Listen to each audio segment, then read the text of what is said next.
என்றும் இந்திய நாட்டின் ஒப்பில்லாத முழு முதல் ஆட்சியையும் ஒருமையையும் நிலை நிறுத்துவேன் என்றும் தமிழ்நாட்டு அரசின் முதலமைச்சராக உண்மையாகவும் உளச்சான்றின்படியும் என் கடமைகளை நிறைவேற்றுவேன் என்றும் அரசியல் அமைப்பிற்கும் சட்டத்திற்கும் இணங்க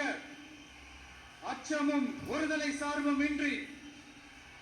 விருப்பு வெறுப்பை விலக்கி பலதரப்பட்ட மக்கள் அனைவருக்கும் நேர்மையானதை செய்வேன் என்றும் ஆண்டவன் மீது ஆணையிட்டு உறுதிமொழிகிறேன்.